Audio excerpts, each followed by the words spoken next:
The webinar is now live. Great. Good evening.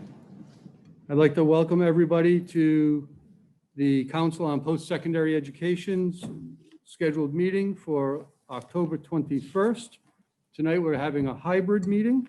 We're both at the Gage Hall, room 200 at Rhode Island College, and on Zoom. I'm going to ask for any of our participants on Zoom, other than council members, please turn off your video so that the council members will be more visible on the screens. So if you're not a council member, please turn off your video. And I'd ask that everybody remain on mute unless you need to participate, including the council members. Please jump in as you need to without hesitation. I'd also like to recognize that on the Zoom, we have council members Izzo, Duffy, Williams, and Monty. I do know Chair Cottom will be attending by Zoom, but she expected to be late. We'll announce when she arrives. Also in the room, myself, Chair Del Judas, Michael Mello, and Rochelle Green. Also present in the room, President Sanchez, President Hughes, Acting Commissioner and General Counsel Ron Cavallaro, and Labor Relations Director Anne-Marie Coleman, Lynn Owens from the OPC staff, and the tremendous support staff from Rhode Island College who've done a rock star job putting this production on for us, and the work that's gone into it. Thank you all very much. You've done a fantastic job.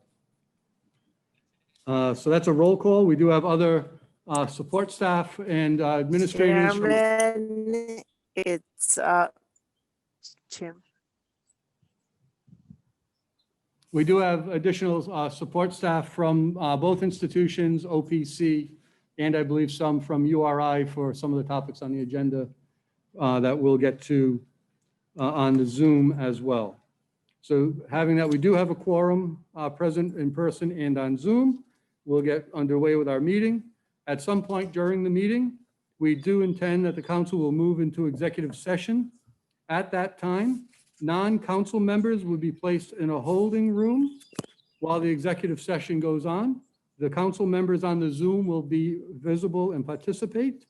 When the executive session ends, we will return to open session, and those non-council members will be invited to rejoin the Zoom call at that time. And we'll announce when that happens and probably incorporate a short break around then also. May I have a motion that the Council on Post-Secondary Education accepts the agenda for tonight's meeting, October 21st. Motion made by? So moved. Made by Mello, seconded by Williams. Thank you.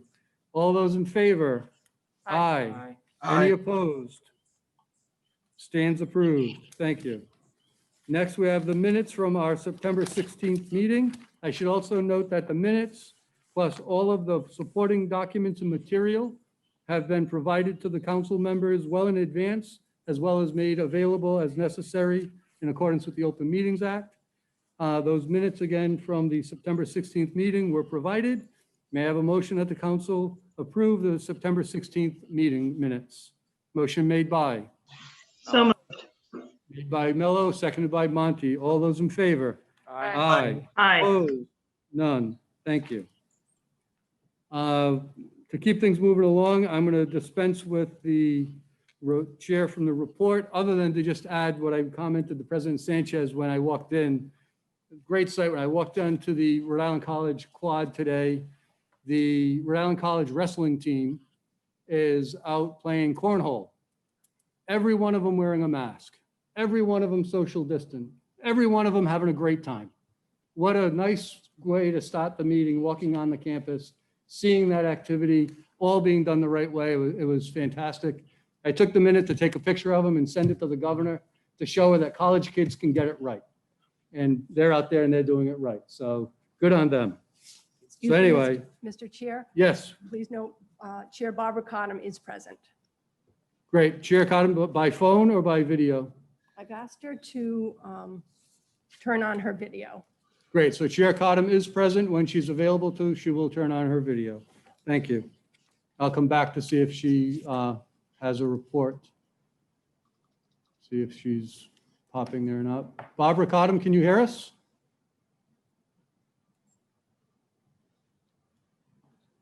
if she'll have the report, I'll let her call back her time. So we'll dispense with that for the moment also. And we'll go to the report from the commissioner. Over to you, Ron Cavallaro, for a report from the commissioner. Thank you, Chair Del Giudice. Members of the council, I just wanted to bring you up to date on the status of the office move. The OPC office has completed its move to the second floor at the same building, 560 Jefferson Boulevard. We're in a nice office space. It's about, I would think, a little less than half the space we had square footage wise before. Fortunately, we were able to assign cubicles in accordance with the COVID recommendations and requirements. The staff all their stuff is up there, and staff are going in on a rotating basis so that we can ensure COVID social distancing requirements. Staff are actually unpacking during that time. So we're still in an unpacking phase, but it looks nice workspace, and we have a forward spacing window for when the public returns to coming to the office to do the business there. In the west, down at the Wesley Education Center, the process technician training that began in September, and electric boat, the pipeline courses will for Quonset will start up again in November. Amy reports that activity in the Pearson Testing Center has remained consistent, but they're doing about 120 tests per month. The staff members down there also continue to support the governor's office on the COVID response activities in the higher ed communities. And I want to please acknowledge the work that Amy and her staff, Amy particularly, but with the help of her staff, are doing in that regard.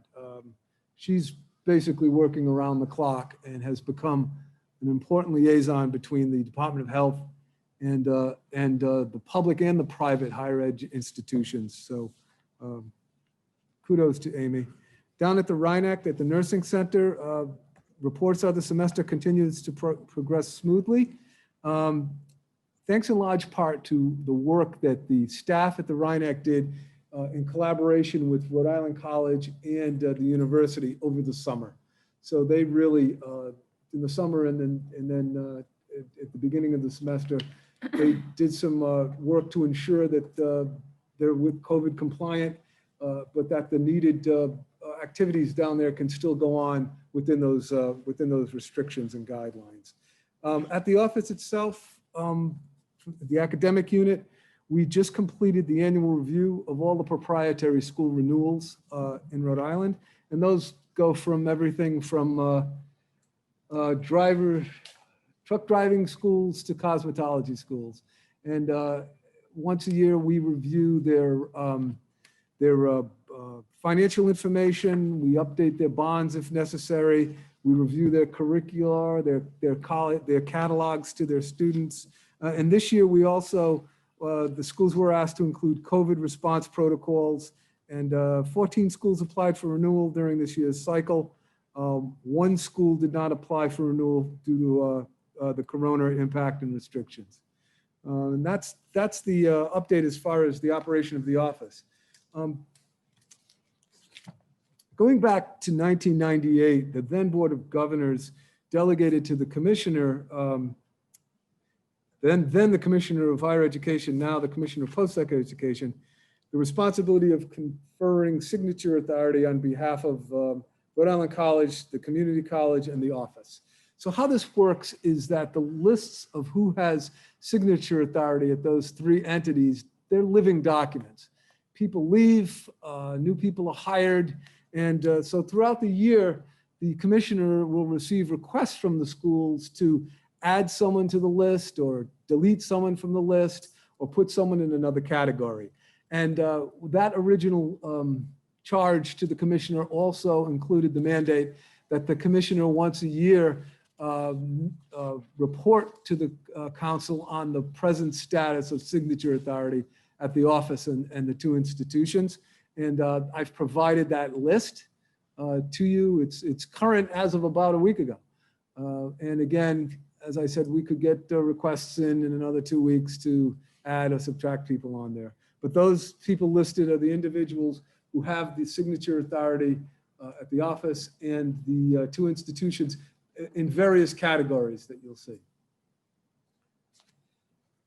Lastly, this is kind of ironic, given something I'll report to you later, but in any event, I'd like to report on notices of new programs and changes that were submitted and reviewed for notification to the council. From the Community College of Rhode Island, we have a notice of change, establishment of a basic accounting skills certificate. The office staff reviewed the information on this matter that was provided by the college. The council approval is not required as the changes are within the role and scope of the college. That's my report, Mr. Chair. Thank you, Commissioner Cavallaro. Any questions for the commissioner on his report? Great. Thank you, Ron. Moving to reports from the presidents to our host, President Sanchez.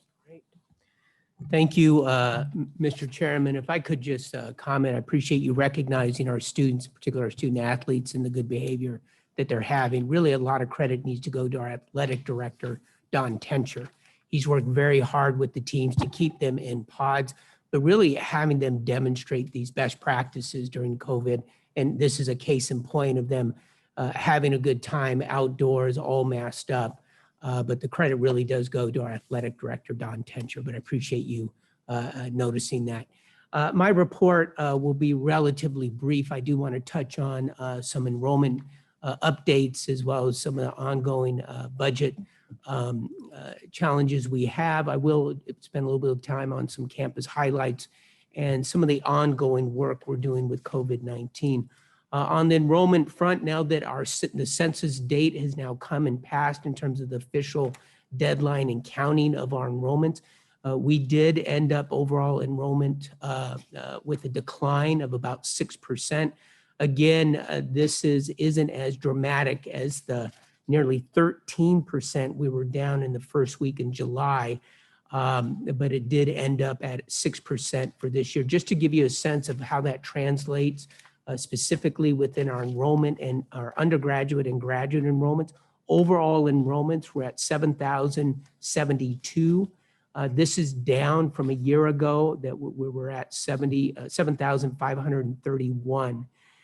Graduate enrollments is actually 2.5% higher this fall than it was 5 years ago. Undergraduate enrollment in all schools, of course, decreased this year in light of COVID. Among the schools, only social work's enrollment in fall 2020 is higher than it was 5 years ago. Decreases have been most pronounced in our undergraduate, both in our School of Business and in our School of Education over the 5-year period.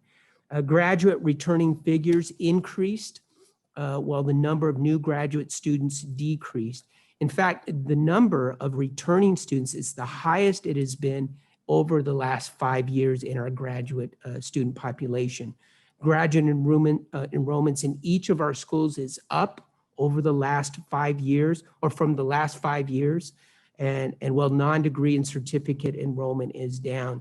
And between this year and last year, we've seen the greatest increases in graduate enrollment in arts and sciences and in education, which is interesting considering in the undergraduate, we're seeing a decline in education. On the budget front, the college— Frank, if I could, President please. Sanchez, if I could just ask, I tried to keep up there. It was a little bit of a Sure. roller coaster. What is the undergraduate enrollment? So the, let me see, I do not have that particular figure. Well, it's roughly, it's right about 6,000 because we're 7,072 total. Our graduate enrollment this year is 1,074. So it's about 598 would be our undergraduate. That's quick Yeah, math. gotcha, yeah. And so the undergraduate is down 6%? Or Overall, cumulatively, it's down 6%? Yep. Cumulatively, it's down 6%. Okay. that's correct. But over the 5-year look back, grad is up, undergrad is down. Yes.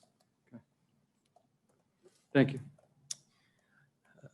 On the budget front, the college continues to implement our expense reductions, and we've made nearly 85%, we believe, of our planned cuts in order to manage our deficits, and while we're remaining to be in kind of a holding pattern until the outcome of the state budget decisions that I think we're all expecting happening soon after the November elections. We're also working through the layoff process and remain in constant communication with our respective unions as we come to terms with personnel decisions that must be made to address the remaining of our fiscal challenges. Some very good news, a number of good news points. The renovation of Horace Mann is on schedule. It's hard to believe, but in about a year, the beginning of the spring semester of 22, that facility will be completely renovated. Again, among the leading teacher preparation facilities in New England. In fact, you can see a live stream of the Horace Mann renovation. If you go to Google, just Google it, it's Rick Horace Mann Live Renovation. And we have a live camera on there. It'll take you to the capital projects, and you can see the ongoing work happening with the Horace Mann facility. 2/3 of it is completely down right now, and they're working very, very quickly. Planning ahead, the college has now prepared its 5-year capital plan and is working diligently on its 2022 budget. We're also preparing to advocate for a $38 million bond for Clark Science for what we believe will be a special election in spring of 2021. In listening to Treasurer Seth Magaziner, he believes that special election may happen in February. And so we'll work with our colleagues at CCRI and URI to prepare for that bond promotion. Other good news, and I know many council members heard about our RIC concert chorus really making history at Rhode Island College. The Recording Academy has placed the Rhode Island College Concert Chorus under the direction of our amazing faculty member, Teresa Kaufman, on the official ballot of this year's Grammy Awards for their virtual performance of When I Think of You. They are being considered for 2 categories in the Grammys, Best Pop, Duo, or Group Performance, and Best Music Video. What's really amazing about our students who did this is of course, their senior year was really hit hard by COVID. They could not do their senior chorus concert that they typically do as their final production. Instead, as the campus closed down, they each recorded their performance on their phones. That then was brought together by another student. It took over 100 hours to produce this video, and then they put it on YouTube, and that in turn was recognized by individuals, voting individuals tied to the Grammys. Really extraordinary work by our students, and of course they posted it online back in May. And this is the first Grammy consideration for a music performance group at Rhode Island College in our history. This month is RIC Fest, and there's a number of activities happening tied to that. Those activities, our Rhode Island College Alumni Association has been and will continue to host every weekend events as part of RIC Fest 2020. It kicked off this past month with Park, Look, and Listen. This was a tremendous performance by our music, theater, and dance students, where we brought alumni and friends of the college and the community to experience music, theater, and dance by our students while being in your car. And you could turn to a radio station and listen to their music, listen to the singing and the performance, all within your vehicle. They did an outstanding job with that. Traditional events such as our Beehive tours or Back to Class, even I sat down with our golden anniversary, the class of 1970, all virtually. And then there's new events like a drive-in movies on campus that have been added to the schedule that make up this year's RIC Fest. COVID-19 continues to be quite a bit of work on our campus despite being predominantly remote. We continue to remain diligent in our efforts to mitigate the risk of COVID-19. I certainly want to applaud our students, our faculty and staff for their level of compliance with the processes and the protocols we've put in place. Just to give you some specifics, as of yesterday, starting from the first day of school and up to yesterday, we've only had 6 residential students that have tested positive for COVID-19, 34 non-residential students, either remote or commuter, that have tested positive. And to date, we have not had any faculty or staff that have tested positive. As of today, or I should say yesterday, there are 2 residential students who have tested positive and are isolating on campus, while 2 others are in quarantine on campus due to possible exposure. We have 5 non-residential students who have tested positive and in isolation off campus, and 11 non-residential students who are quarantined off campus. And that is, again, as of yesterday. Our short-term priorities are to bulk up our testing capacity and to develop extra mitigation strategies, particularly as we gear up for Halloween and Thanksgiving, where we know a lot of our students will be joining friends and family. And so we're trying to put some additional mitigation in place for those activities. We're also developing plans for the spring semester, and all indications are that we will need to continue to rely on remote learning and a de-densified residential life experience for this coming spring. That concludes my report. Happy to answer any questions. Thank you, President Sanchez. Questions for President Sanchez? Senator Izzo. Yes, thank you for your report. Going back just for a moment to enrollment figures, with regards to the graduate students, you noted the fact that there were increases in one of the areas you noted was in education. I'm curious as to whether you all follow closely what the age cohorts look like in terms of those folks who are coming back. The reason I ask is that I think that we have a reason to pay close attention with the changes that were made in retirement X number of years ago. As the faculty grows more wise and older, there's going to be less availability of students. So I don't know what those numbers look like in terms of how many, what the curve looks like in terms of the numbers. I would think that the greater number of teachers are at the older end in terms of age and probably have maxed out in terms of what they're going to do in terms of education. So I think you have to pay attention to that. It's almost like the population figures, birth rates. But this is in terms of, we've created a situation where we've impacted, I think, the pipeline to, particularly for the college in terms of education with the age cohorts and teaching. Well, Senator Izzo, I would say that's a great point. In fact, what we can do as a follow-up is we can take both the growth in arts and sciences and in education and kind of do that breakdown along age. Now that census has come and gone, our institutional research is doing just that. They begin to dissect the data and do comparisons over the last several years, and that final booklet should be coming out soon. I don't believe they'll do an age breakdown as the one you're suggesting, so we can do that on our own. Thank you. Ms. Green. I'm not sure if I am straight on that. So I did hear that that there were increases in education in your graduate programs, but did you say in undergraduate programs the education enrollment is going down? Yes. Do you have any idea why? No, that was kind of my comment. It's interesting that we're seeing a growth in our graduate programs in education, but a decline in undergrad. It could be a combination of more teachers out there wanting to get an additional certification, perhaps in some of the demand areas that have been identified, like special education or ELL, or additional training in those fronts. But that, I think it's an interesting question why that's happening.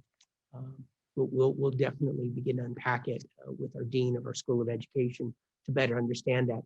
By better understanding that, of course, we can target our marketing a little bit better as well. Thank you. Senator Izzo. Yeah, again, I think that piece also is impacted by the age cohorts that are showing up, I think, in our public school teaching. There are lots. I don't know what the number of new jobs look like, but I don't think it's particularly easy for a young person coming out in education to get a job. People are having to stay much longer teaching, many more years than they used to. So I don't even know. I've asked sort of at the elementary, secondary in the past, what that looks like in terms of the impacts we had in terms of keeping people in the classroom so much longer. You got people now in their 60s, well into their 60s, who are still teaching. So what are the job openings? Why would kids want to go into that? And this year, another kind of variable, Senator, of course, is this year is kind of an anomaly with COVID. There's such a heavy demand for, there's so many substitute teaching lines that are open and teaching the teachers that in fact the school districts need. And so this is kind of a different year altogether as well. So following the senator's line of thinking is, I don't know that, I'm sure we as institutions don't, I don't know if RIDE does track the projected retirements and vacancies, to your point, Senator Rizzo. So I wonder, I don't know if RIDE is tracking that they expect, what attrition they expect year over year, creating those public slots for full-time teachers. It'd be a good question for us to go ask at the next Board of Education meeting. So let's follow up with that. Anything else for President Sanchez? Over to you, President Hughes, Community College of Rhode Island. Thank you, Mr. Chair and members of the council. Good evening. In my report, I will provide an update on our financial position, our enrollment, spring plans, workforce training, and our COVID response. Over the last several months, I have shared with the council the financial challenges the college continues to face as a result of the pandemic. And as you know by now, this year has been like none other in our college's history. We have had to take significant action to reduce expenses, and we recognize that this action has impacted our employees. Our ongoing focus will be to work in partnership with our union leadership to implement these cost savings and to treat all of our employees with the consideration and respect they deserve. As a result of the decline in enrollment and anticipated state budget cuts, there have been no easy solution and no quick fixes. As you all know, Rhode Island has yet to pass our FY21 budget, and we have moved forward with making budget decisions based on the best available information. That information includes the State Office of Management and Budget instructing us, along with all state department and agencies, to submit FY22 budgets that reflect a 15% reduction in state appropriation. We know there is a projected $800 million decline in state revenues for this fiscal year. And we all know that uncertainty remains as to whether a second stimulus bill will be passed. And if passed, if it will provide the ability for states to use these monies to offset revenue declines.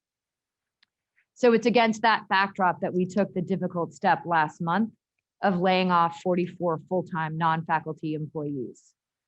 These employees include Board of Education, Professional Staff Association, and Educational Support Professional Association employees from across the college. We recognize the layoffs and subsequent bumping process, and that's a process that is defined by our collective bargaining agreements, will create greater disruption in some area of the colleges than in others. We are committed to working collaboratively with department heads to assess the needs of each department and then develop a plan on how to best address those needs. We believe that our employees are our greatest asset and richly contribute to the college and to student success. Since the start of the pandemic, our faculty and staff have leaned in to create new ways of teaching and working, and I am grateful for their creativity, persistence, and commitment to excellence, all in support of our students. Should the college's financial position improve, our priority will be to rebuild and reinvest in our people. So I'll turn to our enrollment. As of our official census date, which was last Friday, October 15th, the college's headcount for the fall semester is 13,684 students. That is 1,091 fewer students or 7.4% off of last year's fall headcount. So 13,684 for this fall, that's down 7.4%. While it is deeply disappointing to have nearly 1,100 fewer students with us this fall, we are pleased to have narrowed the gap significantly from the 30% deficit that we were projecting just a few months ago. In fact, the latest national enrollment numbers from the National Student Clearinghouse show that community colleges have been hardest hit by the pandemic with respect to higher education and are off by 9.4% on average when compared to last year's fall enrollment figures.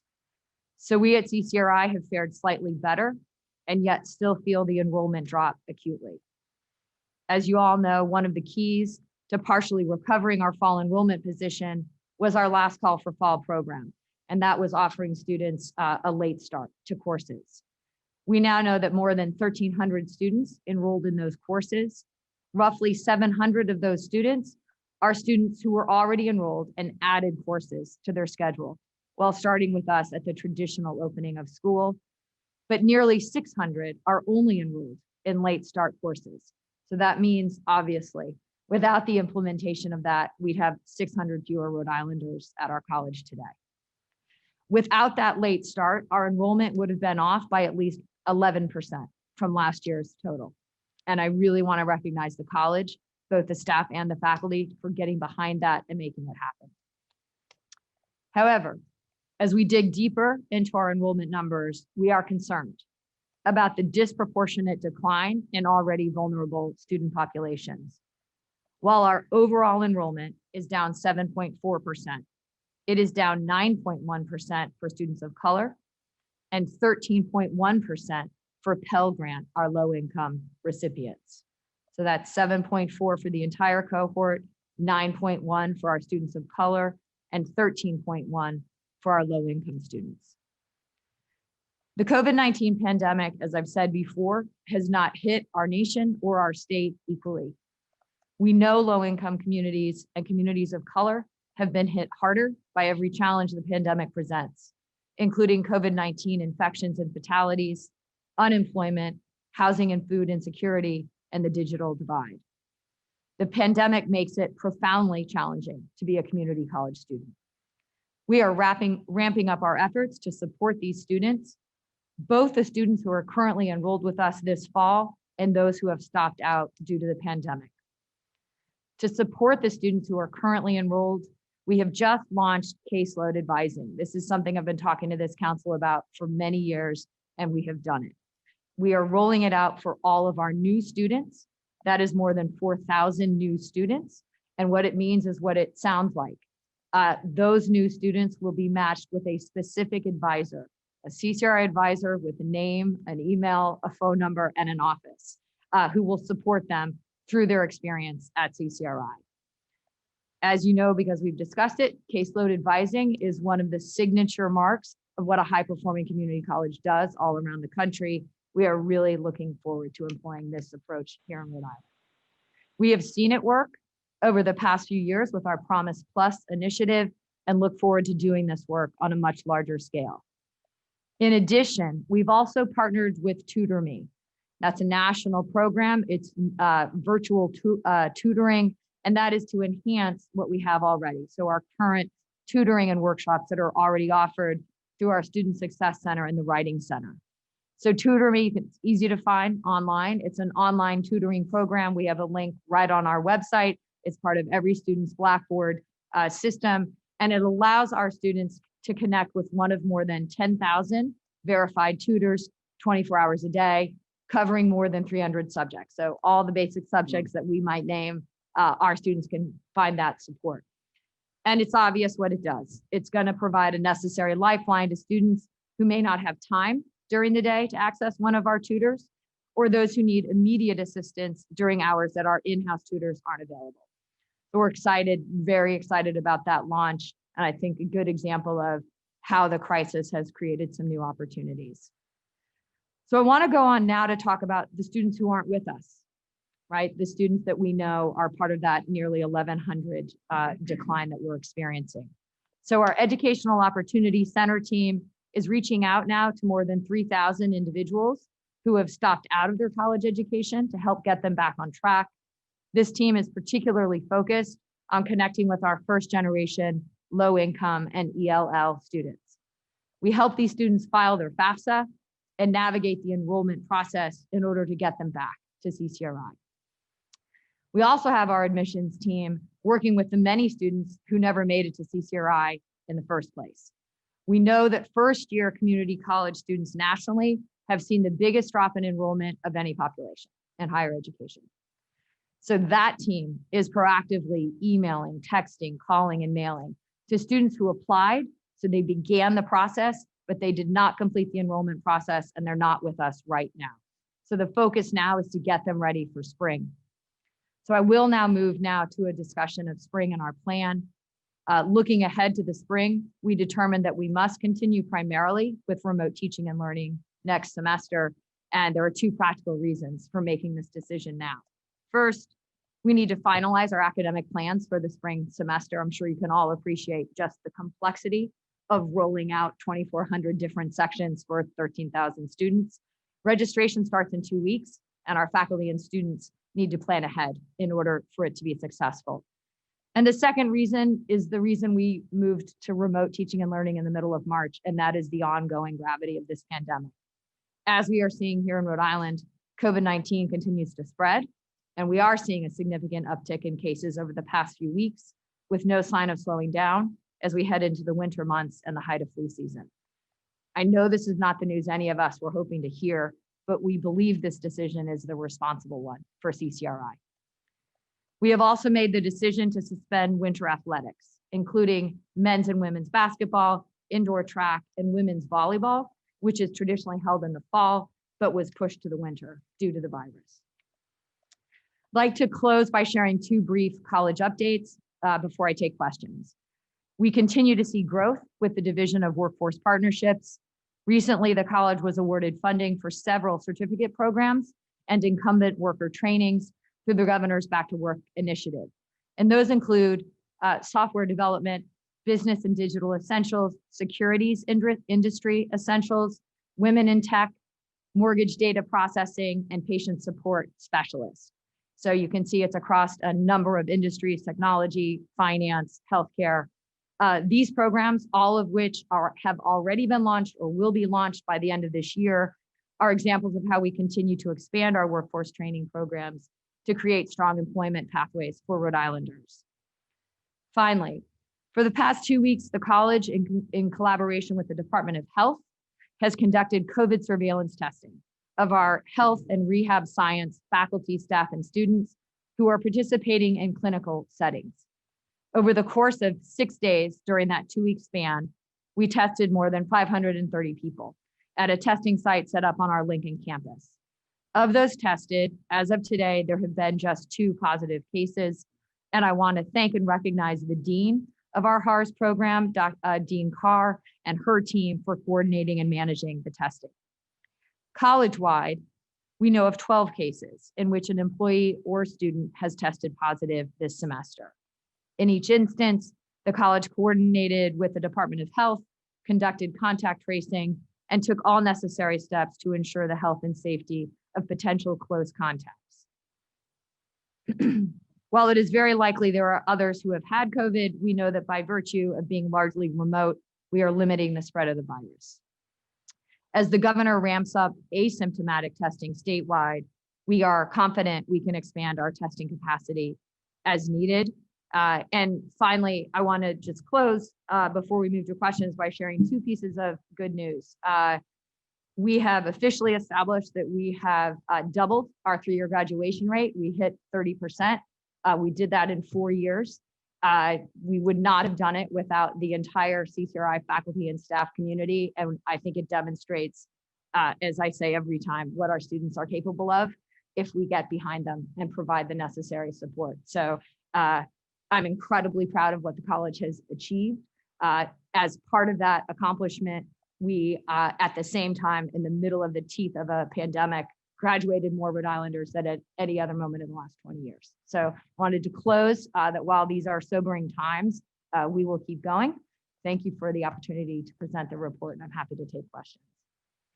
Thank you, President Hughes. What a great way to close on that report with that statistic of 30% of the 3-year class. That's doubling that is just incredible. Fantastic work by everybody at the community college. Questions for President Hughes? I have a quick question for both of you, I guess. Are you seeing any indication that your enrollment numbers will change for the spring semester? So I know we have Vice President Enright on the call as well. And if you want to hear more, we can go to Sarah. Traditionally, what we see in the community college space is we would call it fall melt or spring melt. So we always plan for that. And this year we are planning, we hope that I don't come back to you with this news, but we would anticipate, as we historically see, we will continue to see a decline. And I think the question will really be, how did those students that were with us in the fall experience our fall term? And how likely are they to come back for another semester? That's obviously self-evident, but I would want you to understand, we traditionally see a decline from fall to spring. I would just add, I agree. I've talked to some colleagues across the country. They are seeing increases in students leaving the institution more than usual. And so retention is tougher this time around, and it's such a different year to really know how that's going to impact your typical data trend. But it looks as though many schools are struggling a bit more in keeping students the following semester after this tough first semester. Sarah popped in, but then popped out, so you got it right. Great job. Thanks, Sarah. Mr. Mello. Just a logistical question. How long does it take to get a test result back once a student takes a test? Oh, boy. That one you would for sure want me to phone a friend. Alix Ogden is our AVP for admin, so she can hop on. Alix, there you are. Yeah, hi, everyone. It depends on the type of test. My understanding is the rapid tests come back in a couple of hours. The ones that aren't kind of branded rapid test, it can be 2 to 3 days. So what we ask people to do is get tested and then quarantine until they have can show us a negative test. Often people get 2, they'll get the rapid one first, and then they'll get the longer one that takes longer to get back as well. Other questions? All right, thank you, presidents. We're going to move to our action items. And our first action item is the vote on the College Unbound.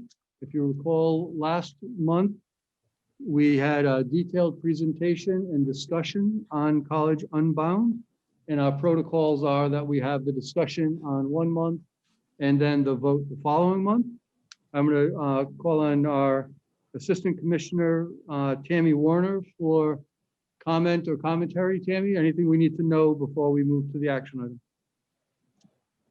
Thank you, Mr. Chairman. I'll just do a very quick summary, if you don't mind. So Please. Thank you. So this proposal was discussed at the September council meeting, as you noted. To summarize, the council granted initial approval for College Unbound in 2015. College Unbound is currently completing its accreditation process with the New England Commission for Higher Education. As such, the council was asked to review and act on the proposal for conditional approval for a period of 1 year while the accreditation review is completed. And I also note that College Unbound will be subject to a complete review upon a NECHI accreditation decision and or their application for full approval to this body. Okay, thank you, Dr. Warren. We have 2 actions actually relevant to College Unbound. Before I go into the action item, I know we have Dennis Slicky with us from College Unbound. Dennis, is there anything you'd like to add, or are we good to go? No, I think we did it last week. Thank you. Last month. Yes, very, very well. Thank you. Mr. Chairman, excuse me, are we reviewing both items at once, or I only reviewed the first one? Yeah, I'll have to do them separately to Thank you. consistency, and I'm going to go to Senator Izzo for a question. Dennis, I'm just curious, as COVID interrupted the New England Commission for Higher Ed, their visit that was to take place in September and then the plan went for November, are you still on track with that? The visit was supposed to be in March. That was out. Then they said, okay, we'll come in June. That was out. And they came September 20, we did Zoom but in the visit September 27th. So they're finished with the visit. So it did hold up, but it didn't delay us in terms of going in front of the commission. So thank you, Tom. Thank you. So our first action item, item number 6A, will be look for a motion that the council approve the proposal from College Unbound for conditional approval to operate in Rhode Island and offer a Bachelor of Arts degree in organizational leadership and change. Motion made by So moved. Bishop Williams, seconded by Duffy. Mr. Mello. I'll do a roll call vote. Chair votes aye, yes. Mr. Duffy, are you still with us? Yes. Ms. Green, Yes. Senator Rizzo, Yes. Mr. Mello, Yes.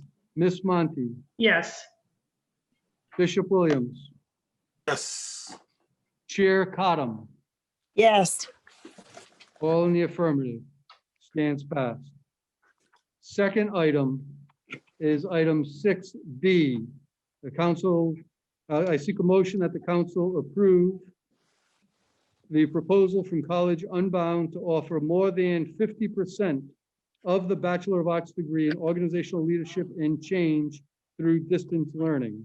Motion made by Green. Ms. Green, seconded by Mr. Mello. Again, I'll do a roll call vote. Chair votes yes. Mr. Duffy, Yes. Ms. Green, Yes. Senator Rizzo, Yes. Mr. Mello, Yes. Ms. Monty, Yes. Bishop Williams, Yes. Chair Cottam, Yes. all affirmative. Both motions stand passed. Mr. Lickey, congratulations. Good luck. Go forth, do good things. Thank you very much. We'll see you back after we get the full accreditation from NECHI. So thank you for your support. Thank you, sir. Next item is action item 6C, approval for a small cell lease agreement between New Singular Wireless, PCS LLC, for real property located at Rhode Island College at 600 Mount Pleasant Avenue. President Sanchez, explanation on the motion. On Sure. the topic. Just a brief explanation. This is a request for permission to enter into a lease agreement with New Singular Wireless, PCS LLC, with an initial term lease of 10 years with an extension clause of 4 automatic extensions of 5 years each. This is going to be located on the campus here.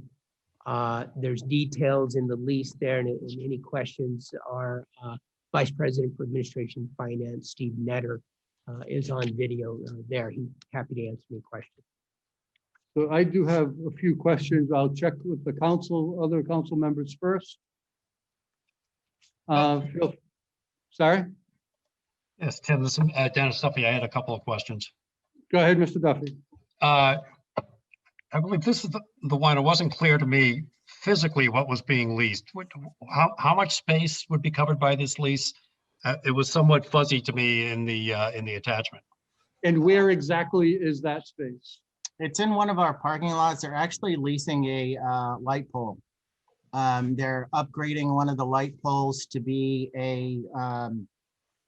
it's a small cell tower, so more of a repeater type cell tower. So it's not taking up any additional footprint. It's going to be embedded within a light fixture in parking lot B, which is one of the largest parking lots we have on campus.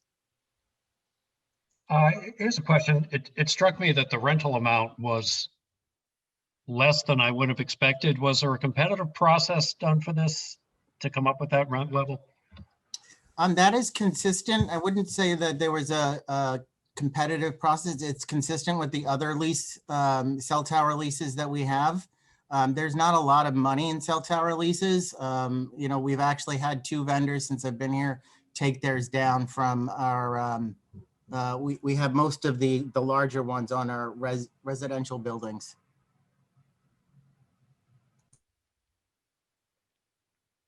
Thank you, Mr. Duffy. Anything else, Mr. Duffy?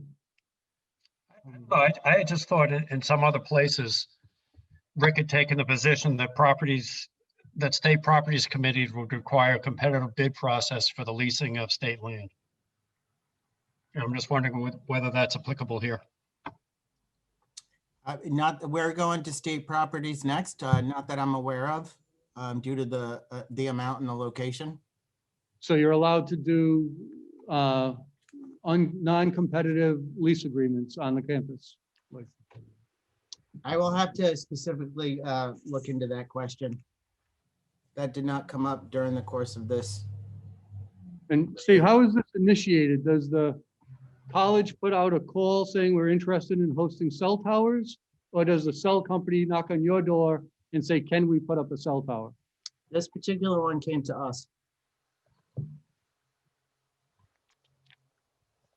Interesting. If I may, historically, that's the way that most of them have occurred, that the cell companies have approached the schools. And we haven't had pushback as far as putting that out to bid or competitive bidding on those. Namely, I think because it's them wanting to lease our property.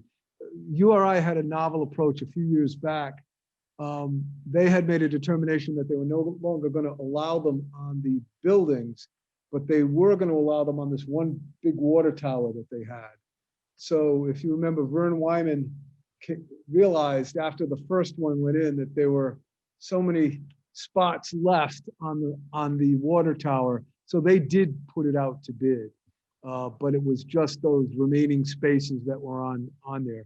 The community college has done them through the years, and it hasn't been through competitive. It's typically been with companies coming in and asking if you'd be interested in a license agreement. For at CCRI, it's typically on the top of the mega structure. I guess they look for the tallest things around. And as Steve indicated at Rick, we've had them in the past on top of the dorms. This is the first time we've had it on top of a light pole. Right. Right, I just had go ahead, Steve, I'm sorry. No, I was just going to say thank you for that additional explanation. Ron, that tracks with all the files that we have. This is the first one that we've gone through since I've been here. But as I stated, we have some already, and that tracks with what we've seen in our files. And just for, again, looking at the PDF, and it's a little fuzzy to tell for sure. So is this an attachment on top of a existing light post? Where my mind is going is the risk-benefit analysis. If we're going to put this thing out in the parking lot in one of our busier lots for next to no value to the college, is there a risk that we're accepting, or is this? No, it's actually going to replace a light fake. Because it's a small tower, it's more of an expansion type cell tower. It's going to take up the same footprint as a light pole. So Okay. it's not a big giant cell tower like we have on the top of the buildings. This is a much smaller tower. The goal is more to expand I believe this particular one is the 5G coverage area in that part of Providence, and specifically the campus. Right, so is it an attachment to an existing light post, or is it a specialized light post that was designed to hold? It's a this specialized thing? light post. It's a specialized light post. Specialized light post? Yes. Okay. I'm just concerned again if it's in such a busy spot of the campus. And has there been a community discussion about it at all on the campus? Is there any resistance on the campus about having cell towers in these highly traffic populated areas? No, again, this is just taking over the same exact footprint as a light pole in the parking lot. Right, but now it's going to be a cell tower. So I'm just saying there's been no discussion with the. It'll still function as a light pole though. I understand, but has there been any discussion with the community or the campus community about the addition of a cell tower in this area? Not that I'm aware of. no. Not that you're aware? No, not that we're aware. Senator Rizzo. I'm curious, the amount of electricity that they use, how is that metered? Or does the college, it's going on an existing fixture? So I'm assuming that the electrical hookup is metered by however the college pays. And I'm just curious about the others. Are we going to pay an additional amount of electrical cost? And the only reason I ask is that I'm part of an organization. We're going through some stress now with regards to cell towers and separate metering and leasing arrangements. And I'm just curious. As a result of that specific question that came up during the review process, they're paying us an additional $50 a month to offset any cost of electricity usage. So that's really a low amount. Is there any way that you monitor that to make sure that there isn't like big spikes in usage? I will have to get back to you on that question. Thank you. And Steve, I see it there's an escalation clause. Is that on the, so it's $300 a month for rent, $50 a month for electricity or utility, and then an escalation of 2%. Is that on the 350 or on the 300 or on the 50? I believe it's on both.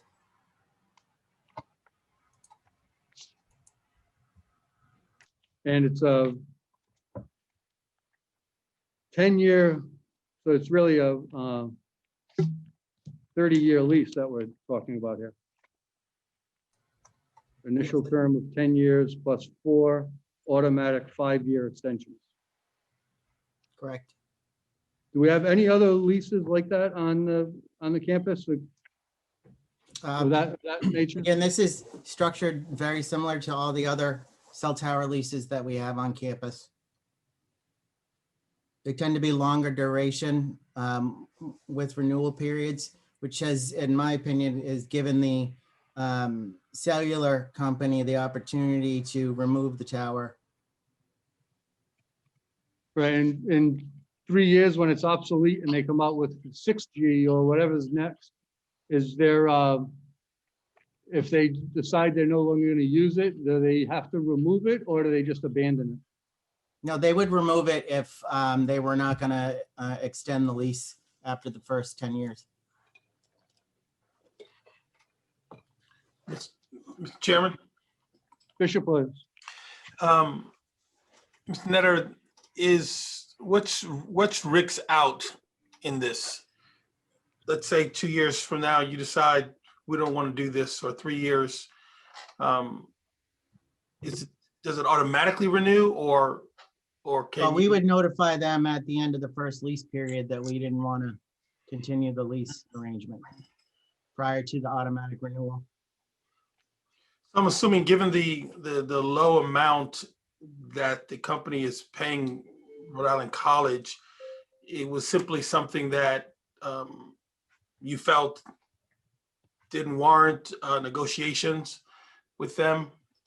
I mean, $300 isn't, it's not even worth your time, actually. Well, I mean, it's a modest amount of income, but it's going to increase the coverage for our students on campus. Gotcha. A very large commuter population, especially in today's environment, who rely on their cellular devices. And if you have AT&T, you know that on our campus, you don't have great coverage. Right. And I do have AT&T. Okay, I got it. I got it now. That's the benefit to the college. Yes. Because the money, drafted. And Steve, just one last time on the state properties thing. Now, again, so Rhode Island College is going to propose to state properties that an entity approached you and you want to go forward with a lease that was not competitively bid for a low dollar value. And that should be fine at state properties. That's what our next step is. And that's good. President Sanchez, I have that right? Yeah, no, absolutely. And as Steve laid out, it certainly supports the academic mission of the institution. The cell tower does? The 5G and the access for our students in our community and the revenue. It's not a lot of revenue, but the revenue helps as well. Okay. All right, any other discussion on the topic? All right, let's. May I have a motion that the Council on Post-Secondary Education approve the small cell agreement with New Singular Wireless PCS LLC for real property located at Rhode Island College, 600 Mount Pleasant Avenue in Providence. As chair, I vote yes. Mr. Duffy? Yes. Oh, I'm sorry, motion. We I didn't made get- it, Mello. Motion by Mello, second by Is on. Green. Agree. Yes, agree. Motion is made and seconded. Mello, then Green. I vote yes. Mr. Duffy? Yes. Ms. Green? Yes. Senator Rizzo? Yes. Mr. Mello? Yes. Ms. Monty? Yes. Bishop Williams? Yes. Chair Cottam? Yes. All approved, stands passed. Thank you. Next item is 6D, sublease with skills for Rhode Island's future for real property located at Rhode Island College's Workforce Development Hub, 934 Dexter Street in Central Falls. President Sanchez. Yes, thank you, Mr. Chairman. We're very excited about this partnership. Rhode Island College is requesting permission to enter into a sublease agreement with the Skills for Rhode Island Future. They're going to occupy a little over 3,200 square feet, 3,236 of office and meeting space in the Rhode Island College Workforce Development Hub in Central Falls, 934 Dexter Street. This is going to allow Rhode Island College to expand educational and training opportunities for unemployed and underemployed adults in Northern Rhode Island, as well as strengthen coordination of services with employers. I believe Jen Giroux, our AVP for Professional Studies and Continuing Ed, is on video now, and she's prepared to answer any questions. Great, thank you, President Sanchez. I do have some questions I'll open to the council before I get to mine. Questions from the council for the president on this lease? Okay. Mr. Chair, if I may. Yes. With your eagle eyes, you spotted that there needs to be a signature line added for the council itself. So any approval today would be subject to that modification. Please. Okay. Thank you. Did everybody get that? There's going to be one edit on the signature line to the document. President Sanchez, was this opportunity put out to bid? This was Jen, in terms of, this was proposed when we had the agreement with the council. Okay. There was an expectation. We got out and asked for lease to generate revenue. I don't believe it was taken out for bid in this case. So this wasn't, Jen, you're on mute, Jen. I'm sorry, no, this was not put out to bid. This came through a partnership with our Real Jobs Rhode Island programming with DLT. So they had suggested that we lease space to Skills and start talking about how we could further collaborate to work with employers and also unemployed adults living in Northern Rhode Island. Great. So again, will this comply with state properties? State properties doesn't require a competitive bid for a lease like this? The college can lease, again, without a competitive bid process? I'm going to turn to Steve on the technical piece, or Jen, go ahead. In our original lease with the city of Central Falls, it does give us permission to go into a sublease agreement. And we do have a letter here from the city of Central Falls granting us permission to enter into a sublease agreement. That original lease went to state properties for approval. And then we assume that this one will as well.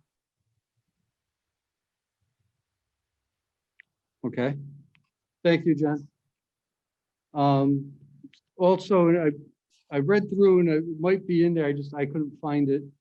Is there a, I'll call it an escape clause that if Skills for Rhode Island, kind of the same question I had about the cell tower. If they find there's no longer a need or want to use this space, is there an automatic revert back to the council as opposed to them subleasing it or them Correct. deciding to do something else with it? You're absolutely correct. They do not have the authority to sublease the space. It would come back to us. Great, thank you. And again, how, if you just talk for a minute on the benefit to the Rhode Island College students for Skills for Rhode Island to be occupying this space. For us, we would work collaboratively with the employers. So Skills would be a conduit for us with the employers. That would kind of alleviate any duplication of efforts on our part. And they would also assist us in job placement for any of the adults that are participating in training at the Workforce Development Hub. It would also help support an initiative that we're leading for the Governor's Office, the Recovery Friendly Workplace Initiative. That will also be co-located at the Workforce Development Hub. Great, thank you, Jen. Any other questions on the topic? All right, I will take a motion that the council approve the sublease with Skills for Rhode Island's Future for real property located at Rhode Island College's Workforce Development Hub at 934 Dexter Street, Central Falls, Rhode Island. Motion made by, Moved. seconded by Green. I'll do a roll call vote. I vote yes. Mr. Duffy, Yes. Ms. Green, Yes. Senator Izzo, Yes. Mr. Mello, Yes. Ms. Monty, Yes. Bishop Williams, Yes. Chair Cottam, Yes. all unanimously approved. Jen, all set, congratulations. Thank you. I Thank you. appreciate it. Thank you. Next up is item 6E, approval of the academic year 21-22 concurrent enrollment, concurrent cost listing. Over to Tammy Warner, already on the screen. Thank you, Dr. Warner, over to you. Thank you, Mr. Chairman. I will just remind the council that this is a list that the public institutions were asked to review and submit any changes to the list of concurrent courses to be offered in the 2021-2022 academic year. The institutions have submitted the presented list of courses which they have approved to be offered in the high schools. The course list outlines the prerequisites for students and the qualifications required of the high school teachers to be approved to deliver the curriculum content. Also, this item will be presented for approval subsequently at the November Board of Education meeting. Great. Any questions for Dr. Warner? Dr. Warner, I do have one. I don't know if it's for you or for Ron. I noticed that the universities list is here also. Yes. So are we approving that, or are we just approving the Rhode Island College and CCRI? I don't believe that the statute was amended to the extent that it took away our role in it. So yes, I would say we are approving the stuff from the university. And May I add? Sure. May I add, Commissioner, that the additionally, the list includes the offerings by the university because we as a council are still responsible for the payment of dual and concurrent enrollment for all of the students that take part. Okay, very good. And I see that they were added in like the other two institutions. I just wanted to clarify. Any other questions on the topic? Just a really quick question. Ms. Just Green. and not, you don't have to go into detail, but I'm just wondering how it's changed. This list has changed, at least for our two institutions. On the inside we- page, you'll okay. see CCRI had no changes. Oh. Rick had 2 adds, URI had 1 removal and 3 adds, Okay, and 1 thank you. change. Great.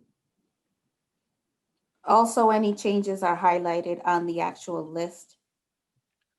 If you don't have a color copy, I guess it's possible that those highlights did not come through, but the summary includes all of the changes. Other questions? All right. I will seek a motion that the council approve the academic year 21-22 concurrent cost listing and its transmittal to the Board of Education for its approval.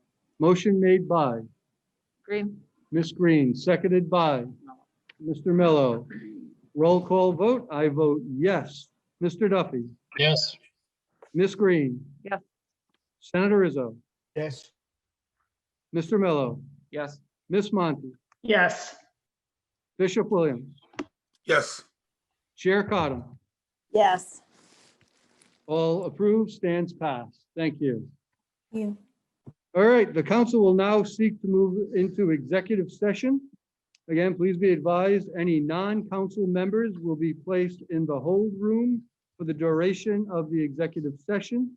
Upon our return to open session, those folks will be invited back into the session. May I have a motion that the council enter into executive session for item A, discussion regarding collective bargaining with all bargaining units pursuant to Rhode Island General Law 42-46-5A2. Item B, discussion regarding potential litigation pursuant to Rhode Island General Law 42-46-5A2. And lastly, item C, discussion regarding the annual report on litigation, which is all cases pending in the United States First Court of Appeals, the United States District Court for the District of Rhode Island, the Rhode Island Supreme Court and Superior Courts, the Rhode Island Commission for Human Rights, and potential litigation in pursuant to 42-46-5A2. So motion made by Mr. Mello, seconded by Ms. Monty. All those in favor? Aye. Opposed? Stands passed. We're going to go into executive session in 5 minutes. So the time is now 6:45. We'll be back at 6:50 in executive session.